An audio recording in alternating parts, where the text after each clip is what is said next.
prestasi. Assalamualaikum warahmatullahi wabarakatuh. Bagaimana kabarnya hari ini? Ibu berharap semuanya dalam keadaan sehat walafiat. Pada video kali ini, kita akan belajar tentang pokok-pokok ajaran Al-Quran supaya kita bisa memahami dan mengidentifikasi apa saja pokok-pokok ajaran yang terdapat di dalam Al-Quran. Sebelum memulai pembelajaran, marilah kita bersama-sama membaca basmalah supaya ilmunya berkah dan bermanfaat. Bismillahirrahmanirrahim. Anak-anakku yang solih dan solihah, ada berapakah pokok-pokok ajaran yang terdapat di dalam Al-Quran? Dan apa sajakah itu? Yuk kita simak bersama. Pokok ajaran Al-Quran yang pertama adalah akidah.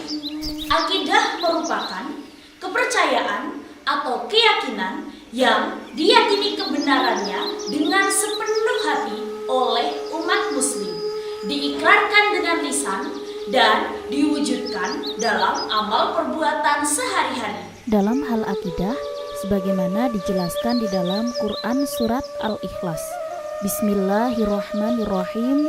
Qul huwallahu ahad, Allahus samad, lam yalid walam yulad, walam yakul lahu kufuwan ahad. Yang artinya, dengan nama Allah yang Maha Pengasih lagi Maha Penyayang, katakanlah, dialah Allah yang Maha Esa. Allah tempat meminta segala sesuatu, tidak beranak dan tidak pula diperanakan. Pokok ajaran Al-Quran yang kedua adalah akhlak. Akhlak merupakan sifat dan tingkah laku manusia yang muncul secara spontan dalam kehidupan dan perilaku sehari-hari. Akhlak Islami didasarkan pada ketentuan Allah yang terdapat di dalam Al-Quran dan Sunnah Rasulullah. Dalam hal akhlak, sebagaimana dijelaskan di dalam Quran surat Al-Ahzab ayat 21. Laqad kana lakum fi rasulillahi uswatun hasanah liman kana yarjullaha wal yaumal akhir wa dzakarallaha katsira. Sungguh telah ada pada diri Rasulullah itu suri tauladan yang baik bagimu, yaitu bagi orang-orang yang mengharap rahmat Allah dan kedatangan hari kiamat dan yang banyak mengingat Allah. Nah, pada Quran surat Al-Ahzab ayat 21 ini penekanannya adalah pada kata uswatun hasanah, yakni sebagai suri tauladan yang baik pada hal akhlak. Isi pokok ajaran Al-Quran yang ketiga adalah ibadah dan muamalah. Ibadah merupakan hubungan manusia dengan Allah Subhanahu wa Ta'ala sebagai seorang hamba. Sedangkan muamalah adalah hubungan antar sesama manusia. Dalam hal ibadah dan muamalah dijelaskan di dalam Quran surat Az-Zariyat ayat 56. Wa ma khalaqtul jinna wal insa illa liya'budun. Yang artinya, aku tidak menciptakan jin dan manusia melainkan agar mereka beribadah kepadaku. Nah, surat ini menjelaskan tentang apa tujuan manusia diciptakan, yaitu untuk beribadah kepada Allah. Kemudian dalam hal muamalah dijelaskan di dalam Quran surat Al-An'am ayat 152. Wala taqrabu malal yatimi illa billati hiya ahsanu hatta yablugha asyuddah wa auful kaila wal mizana bil qisti la nukallifu nafsan illa wus'aha wa idza qultum fa'dilu walau kana dza qurba wa bi'ahdillahi aufu dzalikum waswaqum bihi la'allakum tadzakkarun. Dan janganlah kamu mendekati harta anak yatim kecuali dengan cara yang lebih bermanfaat sampai dia mencapai usia dewasa, dan sempurnakanlah takaran dan timbangan dengan adil. Kami tidak membebani seseorang melainkan menurut kesanggupannya. Apabila kamu berbicara, bicaralah sejujurnya, sekalipun dia kerabatmu, dan penuhilah janji Allah. Demikian pula memerintahkan kepadamu agar kamu ingat. Selanjutnya, isi pokok ajaran Al-Quran yang keempat yaitu hukum, meliputi hukum jinayat, hukum pernikahan, hukum perceraian, hukum kewarisan dan wasiat, hukum perang, hukum antar bangsa, dan hukum perjanjian.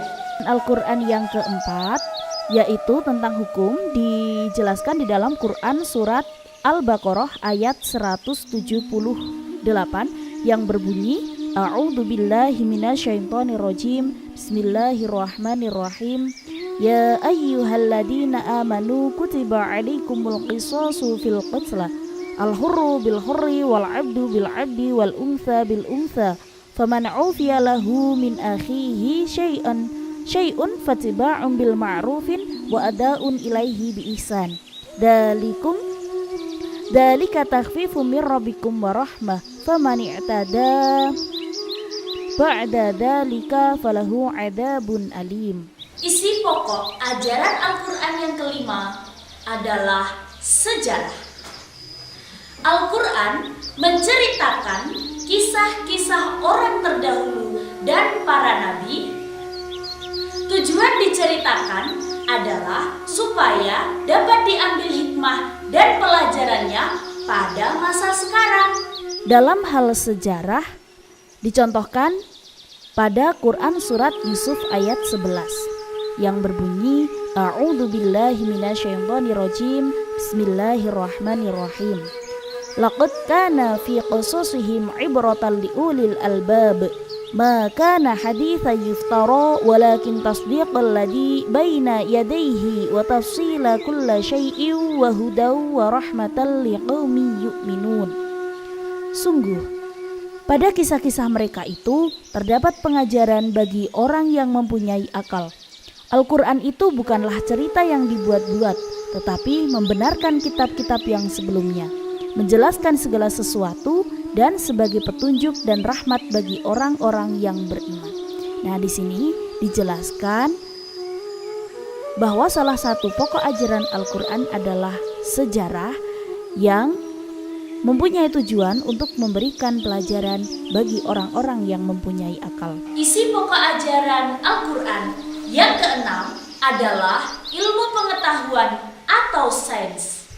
Al-Quran mendorong manusia untuk menggali, meneliti, dan mengembangkan ilmu pengetahuan dan teknologi untuk kepentingan dan kesejahteraan hidup, seperti ilmu farmasi, pertanian, matematika, fisika, kimia, dan biologi, serta geografi dan astronomi. Dalam ilmu pengetahuan atau sains dijelaskan dalam Quran surat An-Nahl ayat 69. Pada ayat ini menjelaskan salah satu cabang ilmu pengetahuan yaitu ilmu farmasi, yakni tentang bagaimana lebah mengeluarkan madu yang bisa digunakan untuk minum dan digunakan sebagai obat. Nah, bunyi ayatnya sebagaimana berikut. A'udzu billahi minasyaitonir rajim. Bismillahirrahmanirrahim.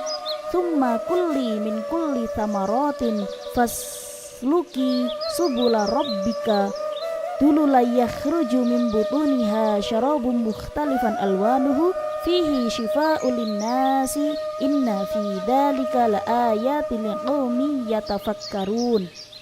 Yang artinya, kemudian makanlah dari segala macam buah-buahan, lalu tempuhlah jalan Tuhanmu yang telah dimudahkan bagimu. Dari perut lebah itu keluar minuman yang disebut dengan madu yang bermacam-macam warnanya. Di dalamnya terdapat obat yang menyembuhkan bagi manusia.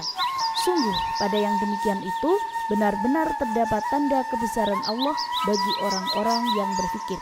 Quran Surat An-Nahl ayat 69. Nah, sekarang kita sudah bisa mengetahui bahwa secara umum isi pokok ajaran Al-Quran ada 6, yaitu akidah, akhlak, ibadah dan muamalah, hukum, sejarah, ilmu pengetahuan. Demikian pembelajaran pada kali ini. Mari kita tutup bersama dengan membaca hamdalah. Alhamdulillahirabbil alamin. Semoga bermanfaat. Wassalamualaikum warahmatullahi wabarakatuh.